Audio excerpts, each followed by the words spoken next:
நாம் இங்க இருப்பது கிருபை. கைகளை தட்டி எல்லா கர்த்தரை ஸ்தோத்திரம் பண்ணலாம். அம்மே உங்களெல்லாம் பார்க்கறதுல ஒரு பெரிய பாக்கியம். நீங்க ஸ்தோத்திரம் பண்ணுங்க. நான் 2 முறை இங்க வந்து 2 முறை ஆண்டவருக்கு ஸ்தோத்திரம் வீட்டுக்கு போயிட்டு வந்தேன். வேலைச்சேரிக்கு பார்க்கிங் இல்லாம. எங்க ஐயா ஒருத்தர் சொன்னார், இதை பற்றியே கவலைப்படாதீங்க, நம்ம என் வீட்டு வாசல்ல உனக்கு சத்தியம் தியேட்டரில் இருக்கிறத விட பெரிய பார்க்கிங்காக பண்ணித்தரேன் அப்படின்னாரு.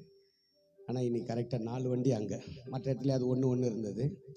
எங்கள் ஐயா சொன்ன இடத்துல 4 வண்டி. நான் ரொம்ப மகிழ்ச்சி அடைஞ்சேன்.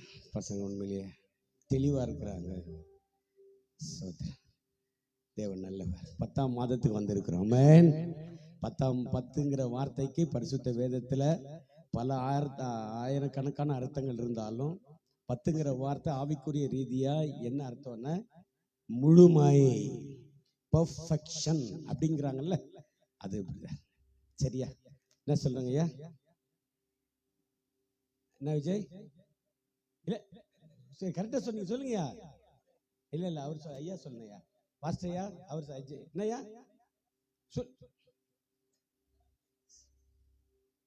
ஒரு விஷயம் இருக்குது, அதுதான். ஆமாவா? சரி, அதுக்கு உதாரணமா நம்ம கைகள்ல 10 விரல் இருக்கிறது. ஒவ்வொரு கையிலே 13 விரல் தான். எப்படி இருக்கும்? எப்படி இருக்கும் பிரதர்?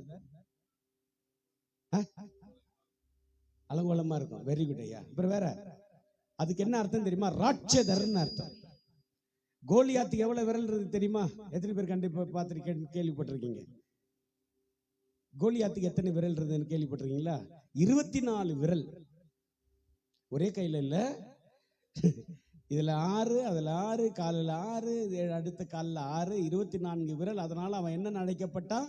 ராட்சதன் அப்படின்னு அழைக்கப்பட்டான். பாஸ்டர் ஐயா சொன்ன மாதிரி அலங்கோலமா இருக்கும். ஆனா 10ங்கிற வார்த்தை முழுமையாய் கர்த்தர் நமக்கு தருகிறார். அல்லேலூயா. இப்ப வேதத்துல ஆண்டவர் 10 கட்டளைகளை கொடுக்கிறார். சரியா? 10 நல்லா புரிஞ்சுக்கணும். 10 எங்க பாஸ்டர் ஐயா, எங்க அருமை தம்பி பாஸ்டர் ஐயா, ரெவரண்ட் ஐயா எனக்கு நிறைய நேரம் இன்னைக்கு கொடுத்திருக்கிறார். ஆண்டவருக்கு ஸ்தோத்திரம். நல்லது. அதனால கொஞ்சம் சில காரியம், ஆனா இது இல்லை பிரதர், அது இல்லை.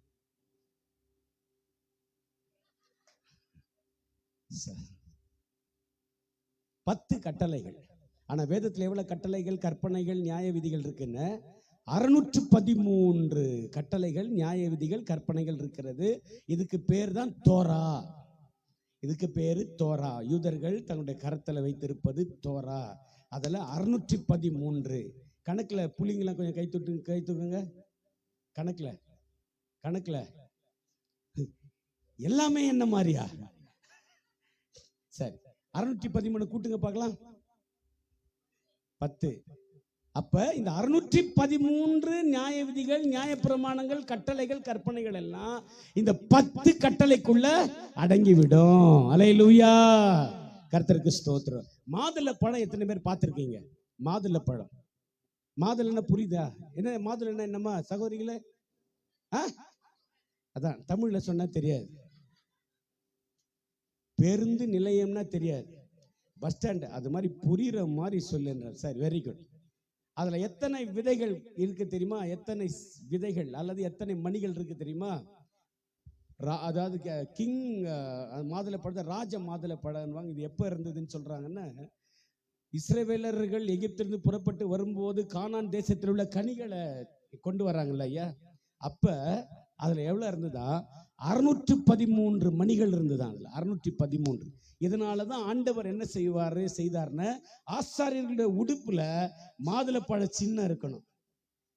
ஆசரிப்பு கூடாரத்துல மாதுளப்பழ சின்னம். அது என்ன அர்த்தம்னா, அதை பார்க்கும் போது உனக்கு கட்டளை ஞாபகம் வந்துடணும். அதுக்காக தான் அது. இப்ப 9th படிக்கிற பிள்ளைகளுடைய தாய் தகப்பன்மார் எத்தனை, தாய்மார்கள் எத்தனை பேர்? 9th உங்க பையன் 9th படிக்கிறான். வெரி குட்மா. 9th very good. அம்மா 9th. நீங்க எல்லாம் ஒண்ணு சொல்லுவீங்க, கவனமா கவனிச்சீங்களா? ஜாக்கிரதை, அடுத்த வருஷம் 10th. நீ 3வது முறை சொல்லும் போது அவன் சொல்லுவான் ஜாக்கிரதைன்னு சொல்லும்போது அவன் சொல்லுவான், என்ன அது அடுத்த வருஷம் 10th அதானே?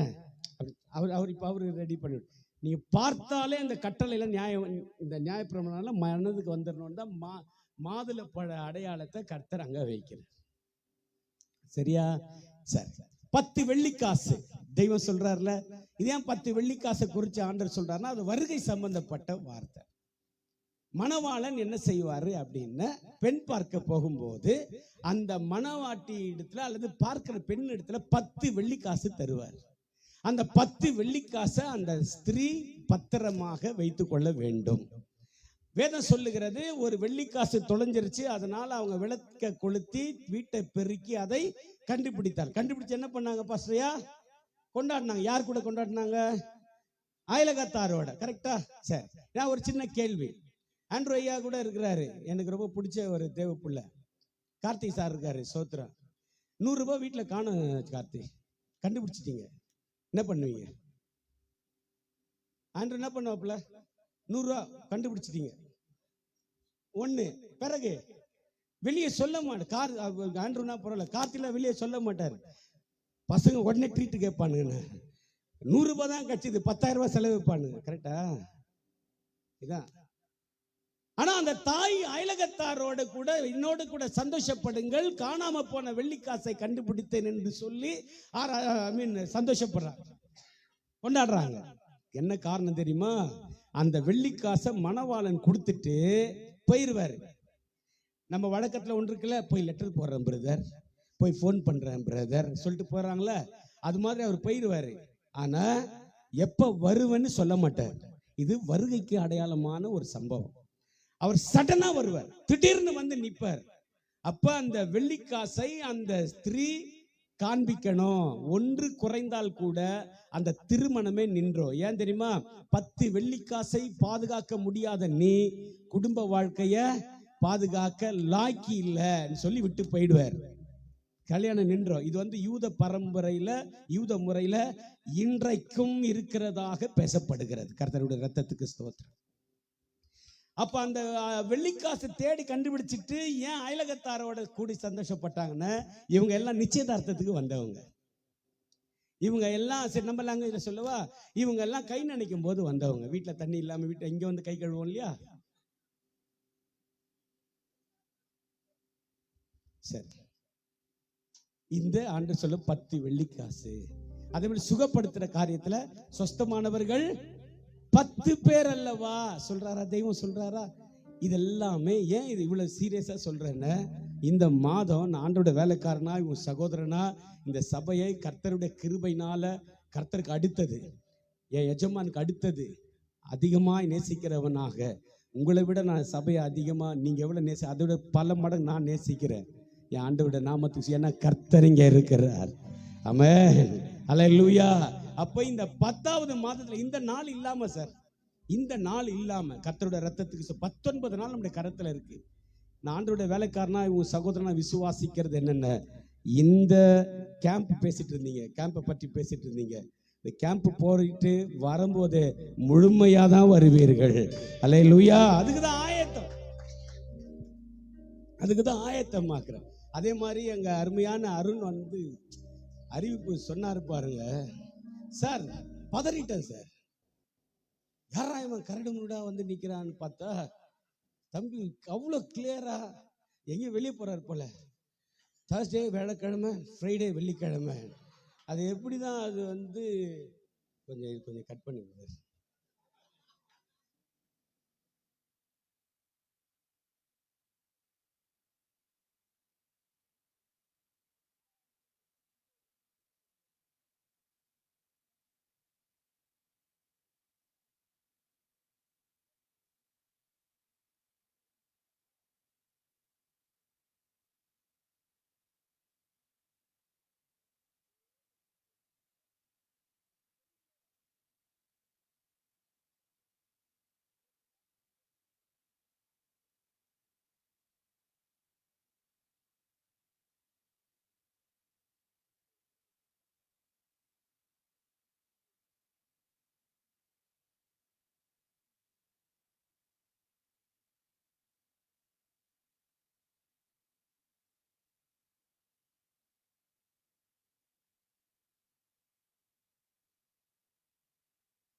நியாய விருப்பம் கேட்போமா?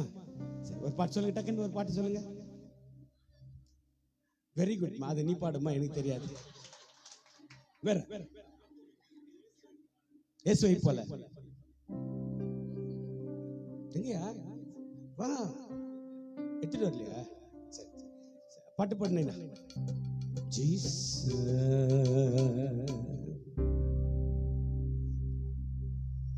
ஜீசஸ். ஐயா என்ன பாட்டு சொன்ன? அதானே அதானே ஐயா. நீர் வேற ஏதாவது ஹம் பண்ணிட்டு குழம்பிடுய. இவரு ஒரு பாட்டு ரெடி. ஓ ஐயா போடுங்க. குழந்தைங்க தேடுது. வேற எதனா பட்டு பட்டு பட்டு பட்டு டைப் பண்ணுவானுங்க.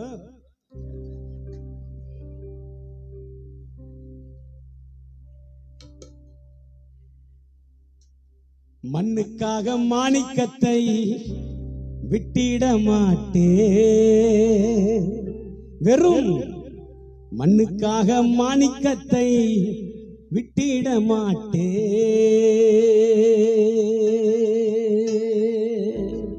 இணைந்து சொல்லலாமா?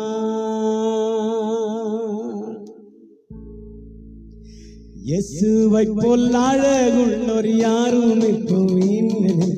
இதுவரை கண்டதில்லை, காண்பதும் இல்லை. இயேசுவை போல் அழகுள்ளோர் யாரும் இல்லை பூமியில், இதுவரை கண்டதில்லை, காண்பதும் இல்லை. பூரண அழகுள்ளவரை பூவில் எந்த வாழ்க்கைய நீரே போதும், வேறே வேண்டாம் எந்த நண்பன். இயேசுவை மண்ணுக்காக மாணிக்கத்தை விட்டிட மாட்டேன். வேறும் மண்ணுக்காக மாணிக்கத்தை விட்டிட மாட்டேன். சம்பூரண அழகுள்ளோர் என்னை மீட்டு கொண்டிரே. சம்பூரணமாக என்னை உந்தனுக்கின்றே. சம்பூரண அழகுள்ளோர் என்னை மீட்டு கொண்டிரே. சம்பூரணமாக என்னை உந்தனுக்கின்றேன். பூரண அழகுள்ளவர் பூவில் எந்த வாழ்க்கைய நீரே போதும், வேறே வேண்டாம் எந்த நண்பர். இயேசுவை மண்ணுக்காக மாணிக்கத்தை விட்டிட மாட்டேன். வேறும் மண்ணுக்காக மாணிக்கத்தை விட்டிட மாட்டேன். எருசலேம் குமாரிகள் எந்தனை வளைந்தோராய், உம்மில் உள்ள எந்த நன்மை நீக்க முயன்றார். எருசலேம் குமாரிகள் எந்தனை வளைந்தோராய், உம்மில் உள்ள எந்த நன்மை நீக்க முயன்றார். பூரண அழகுள்ளவர் பூவில் எந்த வாழ்க்கைய நீரே போதும், வேறே வேண்டாம் எந்த நண்பர். இயேசுவை மண்ணுக்காக மாணிக்கத்தை விட்டிட மாட்டேன். வேறும் மண்ணுக்காக மாணிக்கத்தை விட்டிட மாட்டேன். லோக சுக மென்மை எல்லாம் எந்தனை கவர்ச்சித்தால், பாவ சோதனைகள் எல்லாம் என்னை சோதித்தால். லோக சுக மென்மை எல்லாம் எந்தனை கவர்ச்சித்தால், பாவ சோதனைகள் எல்லாம் என்னை. பூரண அழகுள்ளவரே பூவில் எந்த வாழ்க்கைய நீரே போதும், வேறே எந்த நண்பர். இயேசுவை மண்ணுக்காக மாணிக்கத்தை விட்டிட மாட்டேன். வேறும் மண்ணுக்காக மாணிக்கத்தை விட்டிட மாட்டேன். நீர் மேல் மோதும் பூமிழி போல் மின்னும் ஜடமோகமே என் மேல் வந்து வேகமாக மோதி அடித்தால். நீர் மேல் மோதும் கூமிழி போல் மின்னும் ஜடமோகமே என் மேல் வந்து வேகமாக மோதி அடித்தால். பூரண அழகுள்ளவரே பூவில் எந்த வாழ்க்கைய நீரே போதும், வேறே வேண்டாம் எந்த நண்பர். இயேசுவை மண்ணுக்காக மாணிக்கத்தை விட்டிட மாட்டேன். ஓ மண்ணுக்காக மாணிக்கத்தை விட்டிட மாட்டேன். தினந்தோறும் உம்மில் உள்ள அன்பு என்னில் பொங்குதே. நேசரே நீர் வேகம் வந்து என்னை சேருவே. தினந்தோறும் உம்மில் உள்ள அன்பு என்னில் பொங்குதே. நேசரே உன் வேகம் வந்து என்னை சேருவே. பூரண அழகுள்ளவர் பூவில் எந்த வாழ்க்கைய நீரே போதும் வேறே வேண்டாம் எந்த நண்பர் இயேசுவே. மண்ணுக்காக மாணிக்கத்தை விட்டிட மாட்டேன், வெறும் மண்ணுக்காக மாணிக்கத்தை விட்டிட மாட்டேன். இயேசுவை போல் அழகுள்ளோர் யாரும் இல்லை கூறி, இதுவரை கண்டதில்லை காண்பதும் இல்லை. இயேசுவை போல் அழகுள்ளோர் யாரும் இல்லை கூறி, இதுவரை கண்டதில்லை காண்பதும் இல்லை. பூரண அழகுள்ளவர் பூவிலந்தன் வாழ்க்கையர், நீரே போதும் வேறே வேண்டாம் எந்த நண்பர் இயேசுவை. மண்ணுக்காக மாணிக்கத்தை விட்டிட மாட்டேன், வெறும் மண்ணுக்காக மாணிக்கத்தை விட்டிட மாட்டேன், வெறும் மண்ணுக்காக மாணிக்கத்தை விட்டிட மாட்டேன், வெறும் மண்ணுக்காக மாணிக்கத்தை விட்டிட மாட்டேன். கைகளை தட்டி அல்லேலூயா. கர்த்தர் நல்லவர், அவரை போல யாரும் இல்லை, யாரும் இருக்க முடியாது. கர்த்தருக்கு ஸ்தோத்திரம். தேவன் எவ்வளவு அற்புதமான தேவன். இந்த அருமையான காலை வேளையில ஆண்டவருடைய பிரசன்னத்தில் இருந்து நான் இந்த அருமையான பரிசுத்த வசனத்துக்காக நான் ஆண்டவரை ஸ்தோத்தரிக்கிறேன். என்ன ரொம்ப ஆச்சரியம் எனக்கு ஆண்டவருடைய கிருபையில. உள்ள வரும்போது கூட தம்பி கார்த்திகை அவர்கள் இந்த வசனத்தை மறுபடியும் ரிப்பீட் பண்ணி அவங்க ஆண்டவருடைய கிருபை ஆராதனை நடத்தின்னு இருந்தாப்புல. கர்த்தருக்கு ஸ்தோத்திரம். ஏன்னா வார்த்தை எப்பொழுதுமே ஜோடி இல்லாதிராது. நல்லா புரியும். வேதத்தை நீங்க அதிகமா தியானித்தால் ஒவ்வொரு வசனமும் ஜோடி இல்லாதிராது. கரெக்டா? அதே மாதிரி சபைக்குரிய வாக்குதத்தம் எத்தனை பரிசுத்தவான்கள் பிரசங்கியார்கள் வந்தாலும் அந்த வசனத்தோட மெய்ப்பனுக்கு தேவன் கொடுத்த வெளிப்பாடோட கனெக்ட் ஆயிரணும். சரியா? ஏன்னா சபை கர்த்தருடையது. கைகளை தட்டி தெய்வத்தை ஸ்தோத்தரிக்கலாம். ஆமென். சரி, வார்த்தைக்கு நேராக நம்ம போகிறோம். கர்த்தருக்கு மகிமை ஸ்தோத்திரம். ஐயா ஒரு நிமிஷம் இது பண்ணுங்க, ஒரே நிமிஷம்.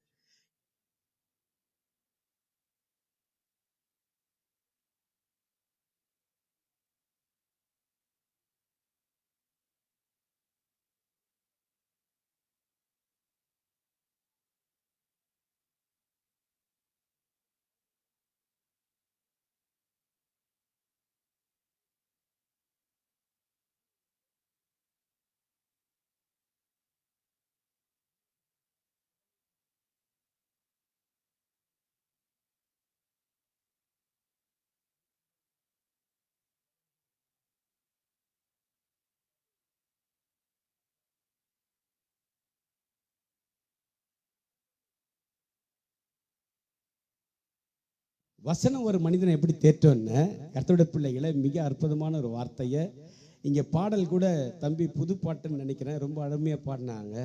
வசனம் எப்படி தேற்றோன்னு, அந்த வசனம் தேற்றாவிட்டால் நாம் மடிந்து போயிருப்போம். ஆமென். அப்போ வசனம் அவ்வளவு சத்தியம், அவ்வளவு முக்கியம். இப்போ நீங்கள் எந்த விஷயத்தையும் மைண்டில் கொண்டு வராதீங்க, எல்லாவற்றையும் தூரப்படுத்துங்க. நீங்களும் ஆண்டோட வசனமும் நீங்களும் ஆண்டோட வார்த்தையும் நாமும். சரியா? சரி, வாசிக்க கேட்கலாம். தலைப்பு முதலாவது உங்களுக்கு சொல்லிடுறேன். ஏற்படுத்தப்படுதல். ஏற்படுத்தப்படுதல். ஆண்டவர் உங்களையும் என்னையும் ஏன் ஏற்படுத்தி இருக்கிறார்? ஆண்டவர் உங்களையும் என்னையும் ஏற்படுத்த வேண்டிய காரியம் என்ன? அல்லது ஆண்டவர் உங்களை என்னை ஏற்படுத்தி இருக்கிறதுக்கான நோக்கம் என்ன? அதை தான் இன்றைக்கு சபையில் நாம் தியானித்து ஜெபிக்க போகிறோம். தேவ ஜனங்கள் இந்த வார்த்தைகளை ஒவ்வொரு வார்த்தையும் மிக கவனமாக கேட்டு வாக்குத்தத்தத்தை பரிசுத்த ஆவியானவராகிய தேவன் அருமையான ஊழியக்காரர் மூலம் நமக்கு கொடுத்த வார்த்தையோடு கனெக்ட் ஆகுதான்னு கிளியரா நீங்க அறிந்து கொள்ள வேண்டும். ஆண்டவருக்கு மகிமை உண்டாவதாக. ஆண்டவர் சபையை ஏன் ஏற்படுத்தி இருக்கிறார்? ஆண்டவர் சபையில இருக்கிற உன்னைய என்னைய ஏற்படுத்தி இருக்கிறதுக்கு காரணம் என்ன? ஏற்படுத்தப்படுதல் என்ற வார்த்தையை ஸ்தாபித்தல் அல்லது நிலை நிற்க வைத்தல் அல்லது தெரிந்து கொள்ளுதல் என்ற தலைப்பில் என்ற அட்டவணையில அந்த காரியம் வருகிறது. ஏன் இந்த அட்டவணைன்னு மறுபடியும் சொல்றேன்னா, தாய் என்ற ஒரு வார்த்தை இருக்கிறது, அம்மா என்ற ஒரு வார்த்தை இருக்கிறது. அம்மா, அன்னை, பெற்றெடுத்தவள், ஈன்றெடுத்தவள், சுமந்தவள், இதெல்லாம் வருது இல்லையா? இதெல்லாம் ஒரே பெயரை உடைய அல்லது ஒரே அர்த்தத்தை உடைய வார்த்தைகள். எந்த வார்த்தை சொன்னாலும் அது தாயை குறிக்கும். அதே போலதான் இந்த வார்த்தை ஏற்படுத்தப்படுதல் என்ற வார்த்தை வருகிற போது தெரிந்து கொள்ளப்பட்ட, நிலைநிற்கப்பட்ட, ஸ்தாபிக்கப்பட்ட இந்த வார்த்தையினுடைய அட்டவணையில் இந்த வார்த்தைகள் எல்லாம் வந்துடும். கர்த்தருக்கு மகிமை உண்டாவதா. சரி, அப்ப ஆண்டவர் ஏன் சபையை ஏற்படுத்தி இருக்கிறார்? ஆண்டவர் ஏன் சபையில உன்னை என்னை வைத்திருக்கிறார்? காரணம் என்ன? ஏற்படுத்தப்பட்டதனுடைய நோக்கம் என்ன என்று முதல் வார்த்தை இப்படி சொல்லுகிறது. ஏசாயா தீர்க்கதரிசன புத்தகம் 43 எடுத்த தேவ பிள்ளைகள் பல ஆயிரம் முறை நீங்கள் படித்தது, ஆராதனைக்கு அதிகமாய் பயன்படுத்தப்பட்ட வார்த்தையில இது முக்கியமான ஒரு வார்த்தை. 21ஆம் வசனம்.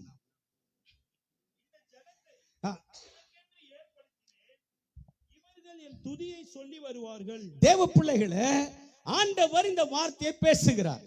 எந்த சூழ்நிலையில பேசுறாரு தெரியுமா? அதுக்கு முந்தின 2-3 வார்த்தைகளுக்கு முந்தி பார்த்தீங்கன்னா, இதோ நான் புதிய காரியத்தை செய்கிறேன் என்ற தலைப்பிலிருந்து இந்த வார்த்தை வந்து கொண்டே இருக்கிறது. அந்த வார்த்தையினுடைய அடுத்த பகுதி என்ன சொல்லுகிறது? தெய்வம் பேசுகிறார். புதிய காரியத்தை செய்கிறதுடைய நோக்கம் என்ன? பழையவைகளை ஒழிந்து போக பண்ணின நோக்கம் என்ன என்று கேட்டால், இந்த ஜனத்தை எனக்கென்று ஏற்படுத்தினேன். முதலாவது நீயும் நானும் ஏற்படுத்தப்பட்டதுக்கான நோக்கம் என்ன? அவருக்காக. சபை ஏற்படுத்தப்பட்டதின் நோக்கம் அவருக்காக. அதற்கு ஒரு ஆதாரமாய் ஒரு வார்த்தை சொல்றேன். முதல் ராஜா, இஸ்ரவேலின் முதல் ராஜா யார்? சவுல். சவுல் விழுந்து போனான். சவுல் நிலை நிற்கவில்லை. சவுல் குடும்பத்தில் அவருடைய பிள்ளைகள் ஒருவரும் நிலை நிற்கவில்லை. எல்லாமே சங்காரமாக்கப்பட்டார்கள். மிக தெளிவா புரிந்து கொள்ளணும்.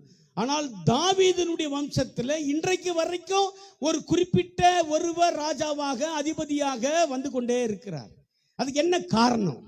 சவுல் மேலேயும் அபிஷேகம் ஊற்றப்பட்டது, தாவீதின் மேலும் அபிஷேகம் ஊற்றப்பட்டது. ஒரு என்ன வித்தியாசம்? வாசிக்க கேட்கலாம். 1 சாமுவேல் 16:3. 1 சாமுவேல் 16:3. பலிவிருந்துக்கு அழைப்பாயாக, அப்பொழுது நீ செய்ய வேண்டியதை நான் உனக்கு அறிவிப்பேன். நான் உனக்கு சொல்லுகிறவனை எனக்காக அபிஷேகம் பண்ணு. தேவ பிள்ளைகளே, சவுல் யாருக்காக அபிஷேகம் பண்ணப்பட்டான்னா, ஜனத்துக்காக அபிஷேகம் பண்ணப்பட்டான்.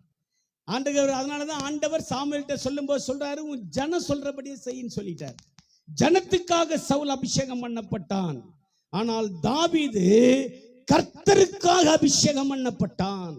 எனக்காக அவனை அபிஷேகம் பண்ணு என்று கர்த்தர் சொன்னார்.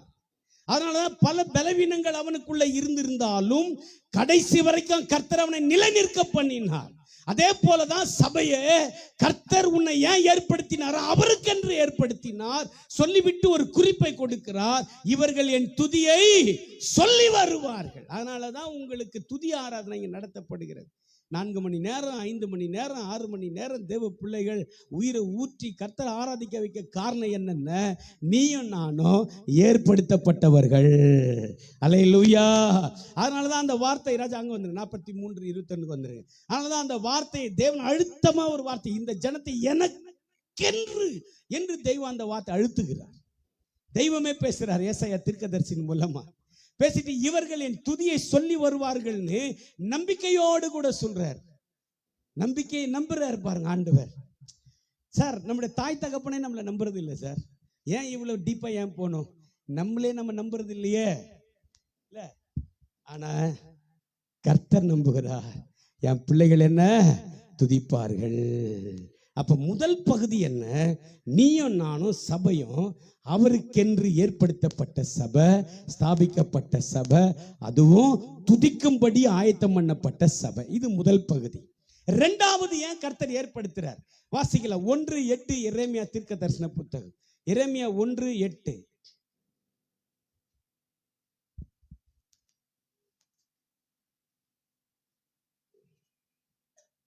எரேமியா 1:8. நீ அவர்களுக்கு பயப்பட வேண்டாம், உன்னை காக்கும்படிக்கு நான் உன்னுடனே இருக்கிறேன் என்று கர்த்தர் சொல்லி, கர்த்தர் தமது கரத்தை நீட்டி என் வாயை தொட்டு, இதோ என் வார்த்தைகளை உன் வாயிலே வைக்கிறேன். ஆமா, கண்டினியூ பண்ணுங்க. பார், பிடுங்கவும் இடிக்கவும் அழிக்கவும் கவிழ்க்கவும் கட்டவும் நாட்டவும் உன்னை நான் இன்றைய தினம் ஜாதிகளின் மேலும் ராஜ்யங்களின் மேலும் ஏற்படுத்தினேன் என்று கர்த்தர் என்னுடனே சொன்னார் என்று எரேமியா தீர்க்கதரிசி சொல்றார்.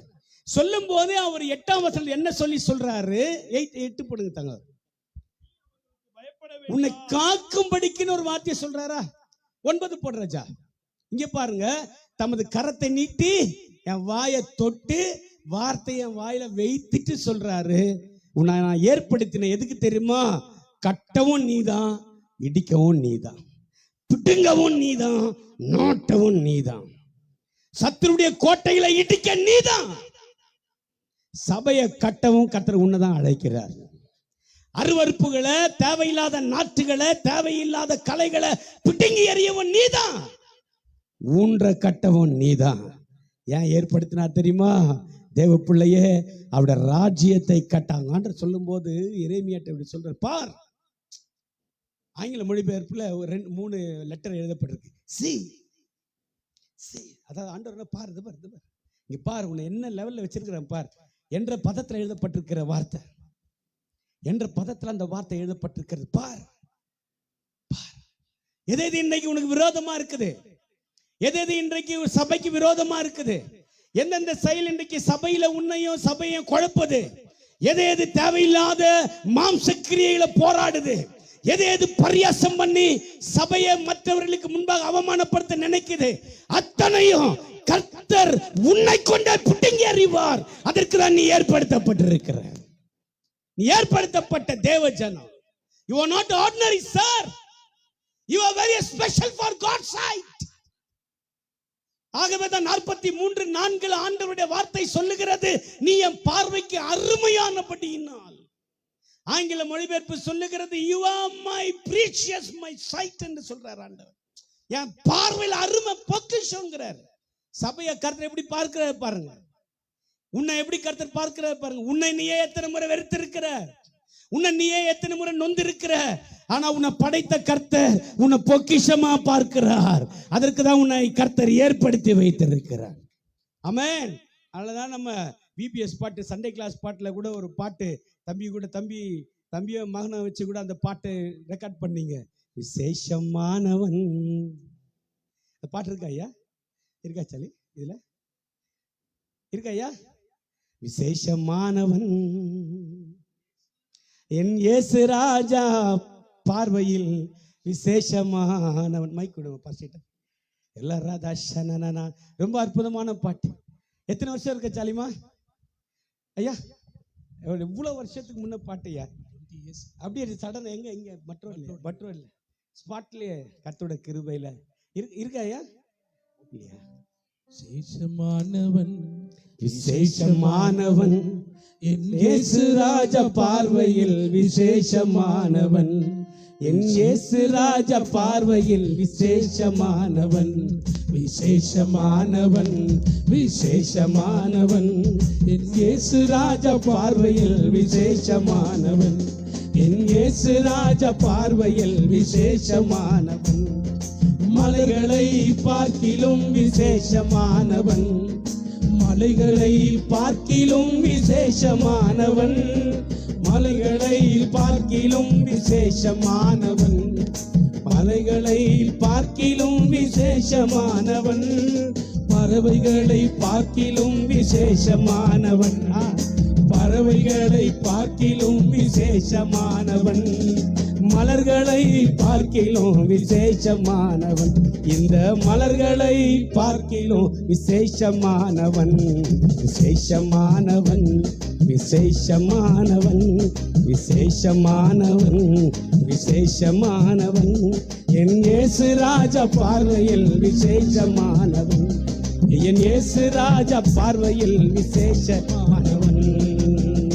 ஆண்டவர் உன்னை அப்படி வைத்திருக்கார். அதனாலதான் மோசே சொல்லும் போது சொன்னார், ஆண்டவரே மற்ற ஜனங்களை பார்க்க நாங்கள் எதுல விசேஷித்தவர்கள் சொல்லிட்டு அவரே சொல்றாரு, நீர் எங்களோடு கூட வருவதினால் தானே.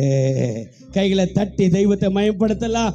அல்லேலூயா, பிரைஸ் ஜீசஸ். அப்ப விசேஷமா ஏற்படுத்தப்பட்ட இரண்டாவது பகுதி என்ன? எரேமியா தீர்க்கதரிசி கொடுக்கப்பட்ட வாக்குத்தத்தத்தின்படியே சபை ஏற்படுத்தப்பட்டிருக்கிறது. இது ரெண்டு. மூன்றாவது ஒரு காரியத்துக்கு கர்த்தர் ஏற்படுத்துற சபையை, உன்னை, என்னை, நம்மை.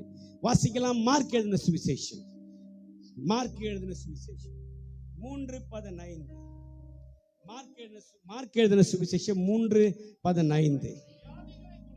குணமாக்கி துரத்தும்படி. ஆஹா, தேவ பிள்ளைகளை நீ அதிகாரம் உள்ளவளா இருக்கணும். அதுக்குதான் சபை. ஸ்தோத்திரம். எந்த சூழ்நிலையும் சரி, சபையில தீர்க்கப்படணும். ஆண்டவருடைய வார்த்தை பாருங்க, நீங்க அதிகாரம் உள்ளவளா இருக்கும்படி.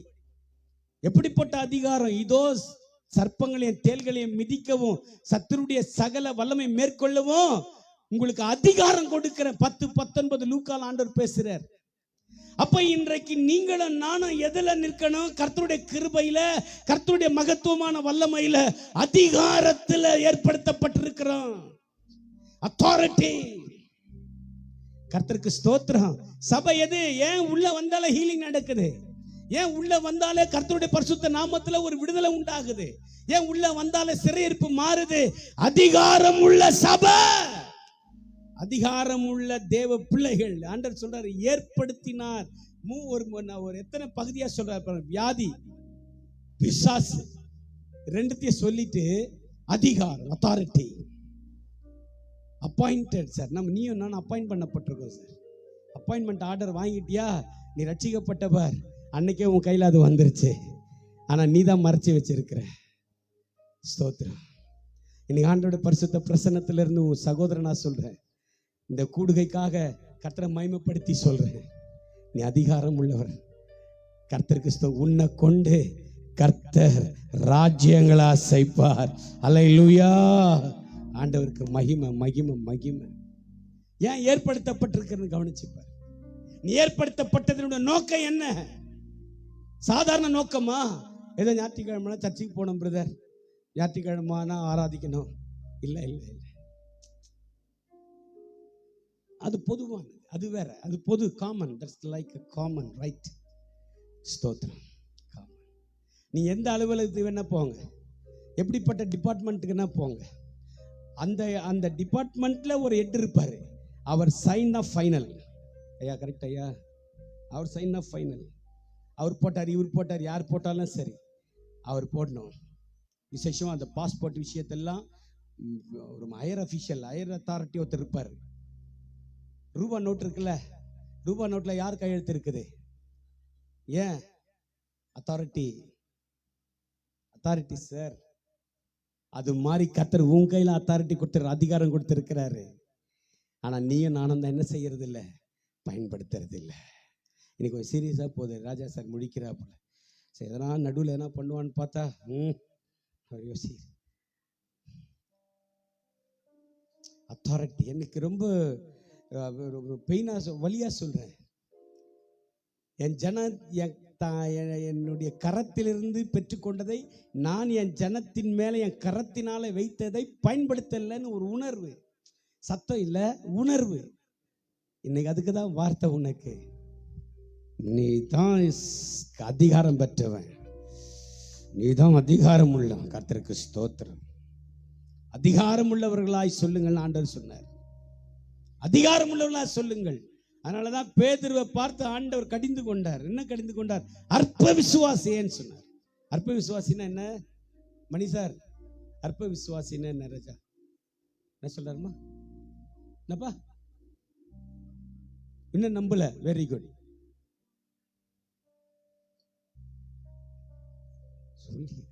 அற்ப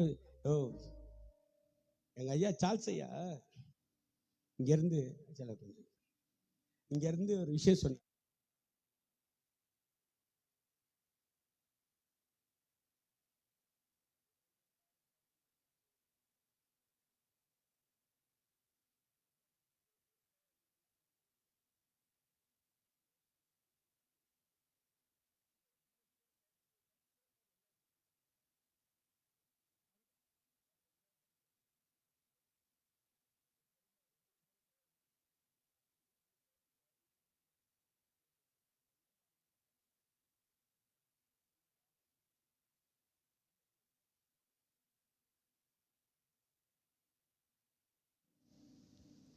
அதிகாரம் கர்த்தர் கொடுக்கிற அதிகாரம்.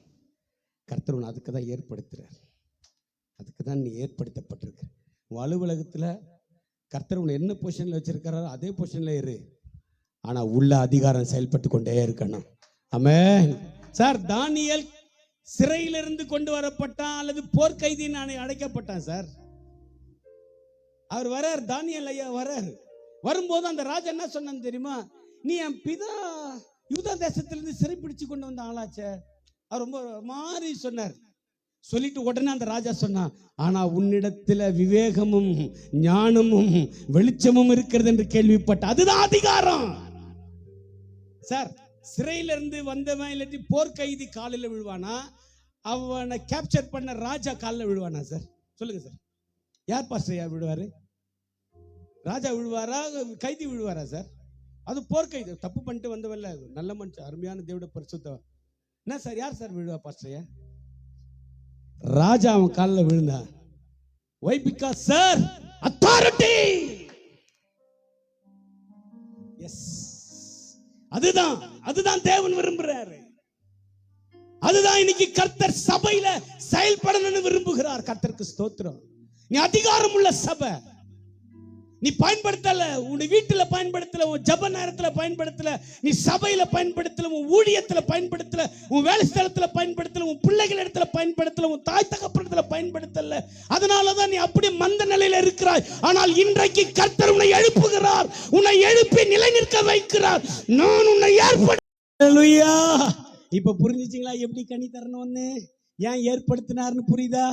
இந்த பரிசுத்த வாக்குத்தத்தம் உன்னில எப்படி நிறைவேறும் புரியுதா? இந்த பரிசுத்த வாக்குத்தத்தத்தின்படி நீ வேர் பற்றணும்னு கர்த்தருடைய பிள்ளைகளை தண்ணீர் ஓரமா படரணும். தண்ணீர் ஓரமா படரன கர்த்தருடைய வசனம் உன் தலை மேல நிற்கும். இதுதான் ஓசியா 14:5 சொல்லுகிறது. என்ன சொல்லுகிறது வாசிக்கலாமா? ஓசியா 14:5. ஓசியா 14:5. ஓசியா 14:5. ஓசியா 14:5. இஸ்ரவேலுக்கு நான் பனியை போல இருப்பேன். அவ்வளவுதாங்க, அவ்வளவுதான். ஆண்டவருடைய வசனம் உன் மேல வந்துட்டா, ஆண்டவருடைய பணி உன் மேல வந்துட்டா, ஆண்டவருடைய மகத்துவம் மேல வந்துட்டா, ஆண்டவருடைய ரத்த வல்லமும் மேல வந்துட்டா, ஆண்டவருடைய அபிஷேகத்தின் பிரசன்னமும் வல்லமும் மேல வந்துட்டா, நீ லீலி புஷ்பத்தை போல மலருவ. அல்லேலூயா. அதுவரை ஒடுங்கி போயிருந்த உன் வாழ்க்கை, அது வரைக்கும் துர்நாற்றமாய் இருந்த வாழ்க்கை, அது வரைக்கும் வாசனை கெடுக்கப்பட்ட வாழ்க்கை, அது வரைக்கும் குடும்பம் இடிந்து போன நிலையில் இருந்த வாழ்க்கைய என் ஆண்டவருடைய பரிசுத்த வசனம், ஆண்டவருடைய பரிசுத்த அபிஷேகம், ஆண்டவருடைய பரிசுத்த வாக்குத்தத்தம், கர்த்தர் உன்மேல் வைத்திருக்கிற மகா பெரிய தயை அப்படியே உன்னை மலர வைக்கும். அந்த வார்த்தை ரொம்ப என் சகோதரி ரொம்ப அழகா வாசித்தாங்க. மறுபடியும் வாசிக்க போங்க அந்த வார்த்தையை. இப்ப வாசிங்களா? நான் இஸ்ரவேலுக்கு. எஸ், ஒரு நிமிஷம் சிஸ்டர். லீலி புஷ்பன் ஒரு வார்த்தை இருக்கா? இந்த லீலி புஷ்பத்தினுடைய சுபாவம் என்ன தெரியுமா?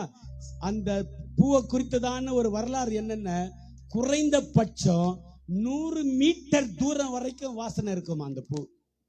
இந்த வசனத்துல குறிப்பிடப்பட்ட இந்த பூ, இந்த மலர், கர்த்தருடைய ரத்தத்துக்கு ஸ்தோத்திரம், குறைந்தபட்சம் 100 மீட்டர், 100 அடி அல்ல, 100 மீட்டர். எவ்வளவு தூரம் வரையா? கார்னர் வருமா?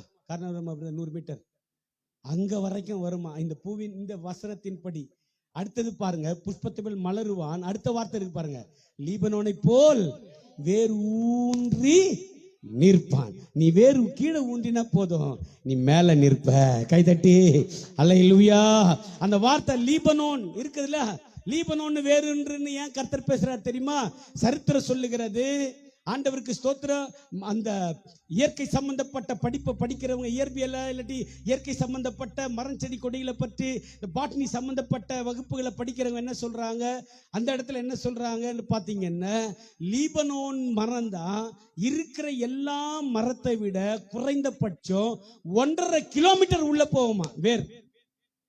1.5 கிலோமீட்டர் சார் வேர்.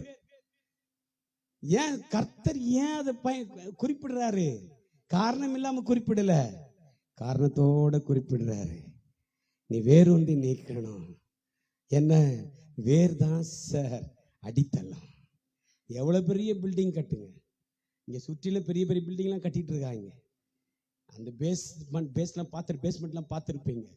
அகலமாக சில நேரம் வந்து பாதாளமே வந்துடும் போல், அவ்வளோ தூரம் ஆழமாக கற்று தோன்றார்.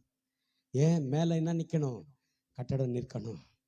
நீயும் குடும்பம் சந்ததி ஆண்டவர் வர வரைக்கும் நிற்கணும் சார். அதுதான் ஆண்டவருடைய திட்டம். அதனால தான் லீபனோன் 1.5 கிலோமீட்டருக்கு உள்ளே போகுமா அந்த வேர். 1.5 கிலோமீட்டர். எல்ஐசி வரைக்கும் வருமா? எல்ஐசி வரைக்கும் வருமா பாஸ்டர்? எல்ஐசி வரைக்கும் வருமா? இந்த 1.5 கிலோமீட்டர். அந்த பாட்னி படிக்கிறவங்க, அந்த இயற்கை சம்பந்தப்பட்ட படிக்கிறவங்க எழுதுறாங்க. நான் அந்த சரித்திரத்தை ஆச்சரியப்பட்டேன். நமக்கு தெரிஞ்சு நான் வந்து காட்டு பக்கத்தில் இருக்கிறாள். நான்லாம் எங்கள் சார்ல்ஸ் ஐயாவுக்கு தெரியும். சில மழை நேரங்களில் நாங்கள் உள்ளே போவோம், மரம்லாம் சாஞ்சிருக்கோம். இவ்வளோ பெரிய வேரா இங்கேருந்து நம்ம அந்த சுவர் வரைக்கும் இருக்கும். இவ்வளோ பெரிய வேறாலும் ஆச்சரியப்பட்டிருக்கிறேன். ஒரு 10 அடிக்க. ஆனால் 1.5 கிலோமீட்டருக்கு அந்த வேர் லீபனோனின் வேர் போகுங்கிறார். தேவ பிள்ளையே, உன்னை ஆண்டவர் பூ பூத்து காய்க்க வைக்க விரும்புகிறார். ஒரே ஒரு செடி உண்டு. அந்த செடியினுடைய வேர்ல தான் கடலை வரும். அதனால தான் அதுக்கு பேரு வேர்க்கடலை. தெரியல? அது மேலே பூ பூக்கும், வேர்க்கடலை. இதுக்கு இன்னொரு சத்தியம் என்ன தெரியுமா? ரொம்ப தெளிவாக புரிஞ்சு. இன்னொரு சத்தியன்றது இன்னொரு விளக்கு என்ன தெரியுங்களா? அந்த வேர்க்கடலை இருக்கு பார்த்தீங்களா, இது மண்ணினுடைய தன்மை அப்படின்னு ஒரு வார்த்தையை யாக்கோபு சொல்றாருல. வானத்தின் பனினாலும் பூமியின் பலனாலும், யோசேப்பு ஆசீர்வதிக்கும்போது சொல்லுவார், வானத்தின் பனினாலும் பூமியின் விளைவினாலும் அப்படின்னு ஒரு வார்த்தை சொல்றாரா. அந்த வார்த்தை சம்பந்தப்பட்டதான் அது. உன் மேல வாக்குதத்தம் படருகிற ஒரு அற்புதமான சபை இது. ஆமென். நாளதான் இந்த பகுதி சொல்லுகிற போது யாக்கோபு வேர் பற்றி பூத்து காய்த்து உலகத்தை பலனால், உன் மேல வருகிற இந்த நன்மை உனக்கு மட்டும் இல்லை, உன் குடும்பத்துக்கு மட்டும் இல்லை, அப்படியே உலகத்துக்கே பலன். கைதட்டி கர்த்தரை ஸ்தோத்திரம் பண்ணலாமா? இதை தானே 85:12 வாசித்தோம் சங்கீதத்துல. கர்த்தர் நன்மையானதை தருவார், தேசமும் அதன் பலனை கொடுக்கும். இதுதான் அது. சரியா? நம்ம ஜெபிக்க போகிறோம். ஆனா நீதிமானுடைய வேர் கனி கொடுக்கும். இப்ப பந்தி உங்களுக்கு முன்ன கர்த்தருடைய கிருபையில பந்தி இருக்கிறது. நான் கடந்த வாரம் ஒரு குறிப்பிட்ட ஆராதனையில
அதனுடைய வேர் மிக முக்கியமானது. அந்த வேர் பூமிக்குள்ளே பரவ வேண்டுமானால் பூமியின் மண் ரொம்ப முக்கியமானது, நீர் ரொம்ப முக்கியமானது. இதை கர்த்தர் அழகாய் நம்மோடு கூட பேசினார். ஓ ஷாக்கா தரபா லபா ரபா ஷந்த ரபா கபா லபா ரபா. எல்லாரும் அப்படியே கண்களை மூடி பயபக்தியோடு தேவ சமூகத்துல ராக்கா ஷாக்கா தரபா லபா ரபா லிபா கபா லபா ரபா லபா ரபா ரேத்த நனஷந்த ரபா லபா ரபா. இந்த பூமியின் மண் மிக முக்கியமானது என்று எழுதப்பட்டிருக்கு. லூக்காவில் படிக்கிறோம், மண்ணு ஆழமா இல்லாததுனால, விதை பாறை மேலேயே பட்டதுனால அது வேர் கொள்ள முடியாம அப்படியே காய்ந்து போனது என்று சொல்லி எழுதப்பட்டிருக்கிறது. அதனால இந்த பூமியில நீ வாழ்கிற நீங்களும் நானும் போன வாரம் அதை படிச்சோம்.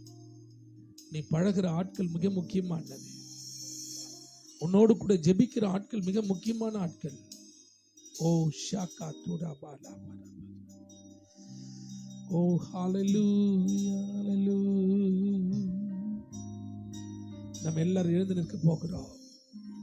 நமக்கு முன்னாடி திருவிருந்து ஆயத்தமாக்கப்பட்டிருக்கிறது. ஞானஸ்நானம் எடுத்தவங்க, ரட்சிக்கப்பட்டவங்க, பயபக்தியோடு தேவ சமூகத்துல இந்த பந்தியில. ஹalleluya. இப்ப புரிஞ்சுச்சிங்களா எப்படி கனி தரணும்னு, ஏன் ஏற்படுத்தினார்னு புரியுதா? இந்த பரிசுத்த வாக்குத்தத்தம் உன்னில எப்படி நிறைவேறும் புரியுதா? இந்த பரிசுத்த வாக்குத்தத்தத்தின்படி நீ வேர் பற்றணும்னு கர்த்தருடைய பிள்ளைகளை தண்ணீர் ஓரமா படரணும். தண்ணீர் ஓரமா படறன கர்த்தருடைய வசனம் உன் தலை மேல நிற்கும். இதுதான் ஓசியா 14:5 சொல்லுகிறது. என்ன சொல்லுகிறது வாசிக்கலாமா? ஓசியா 14:5, ஓசியா 14:5, ஓசியா 14:5, ஓசியா 14:5. இஸ்ரவேலுக்கு நான் பனியை போல இருப்பேன். அவ்வளவுதாங்க, அவ்வளவுதான்.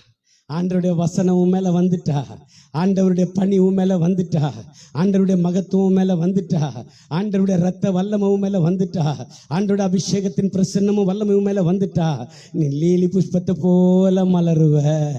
அல்லேலூயா. அதுவரை ஒடுங்கி போயிருந்த உன் வாழ்க்கை, அது வரைக்கும் துர்நாற்றமாய் இருந்த வாழ்க்கை, அது வரைக்கும் வாசனை கெடுக்கப்பட்ட வாழ்க்கை, அது வரைக்கும் குடும்பம் இடிந்து போன நிலையில் இருந்த வாழ்க்கைய என் ஆண்டவருடைய பரிசுத்த வசனம், என் ஆண்டவருடைய பரிசுத்த அபிஷேகம், என் ஆண்டவருடைய பரிசுத்த வாக்குத்தத்தம், கர்த்தர் உன்மேல் வைத்திருக்கிற மகா பெரிய தயை அப்படியே உன்னை மலர வைக்கும். அந்த வார்த்தை ரொம்ப என் சகோதரி ரொம்ப அழகா வாசித்தாங்க. மறுபடியும் வாசிக்க போகலாம் அந்த வார்த்தையை. இப்ப வாசிங்களா? நான் இஸ்ரவேலுக்கு. எஸ், ஒரு நிமிஷம் சிஸ்டர். லீலி புஷ்பன் ஒரு வார்த்தை இருக்கா? இந்த லீலி புஷ்பத்தினுடைய சுபாவம் என்ன தெரியுமா?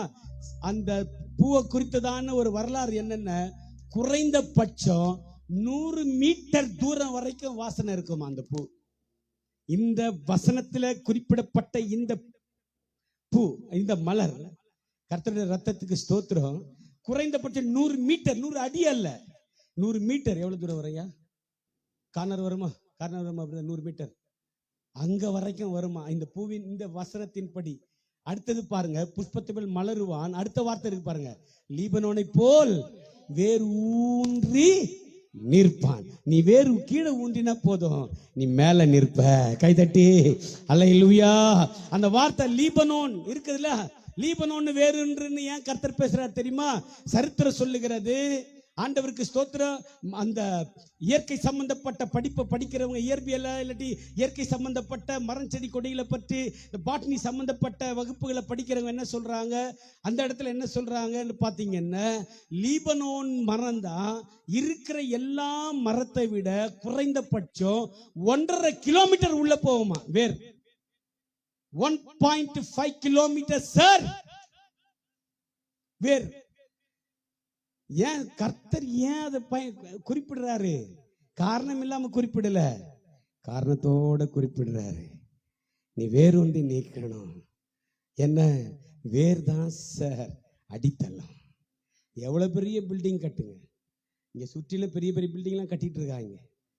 அந்த பேஸ்மெண்ட்லாம் பேஸ்மெண்ட்லாம் பார்த்துருப்பீங்க.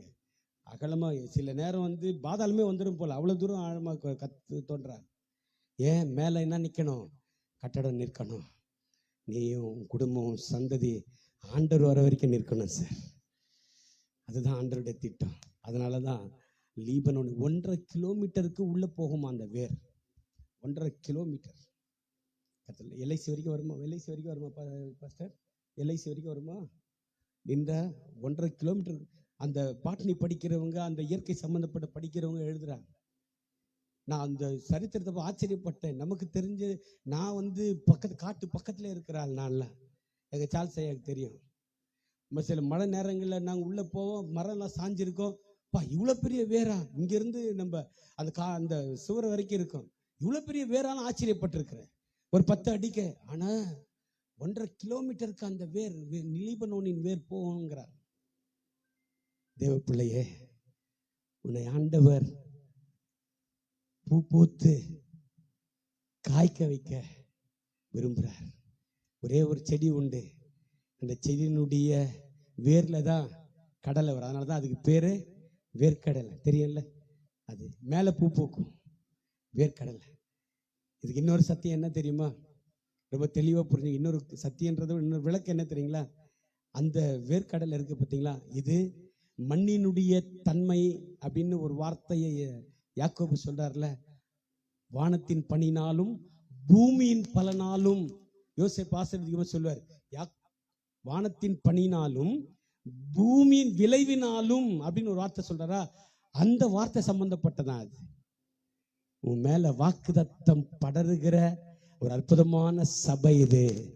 ஆமென். அதனாலதான் இந்த பகுதி சொல்லுகிற போது யாக்கோபு வேர் பற்றி பூத்து காய்த்து உலகத்தை பலனால், உன் மேல வருகிற இந்த நன்மை உனக்கு மட்டும் இல்லை, உன் குடும்பத்துக்கு மட்டும் இல்லை, அப்படியே உலகத்துக்கே பலன். கைதட்டி கர்த்தரை ஸ்தோத்திரம் பண்ணலாமா?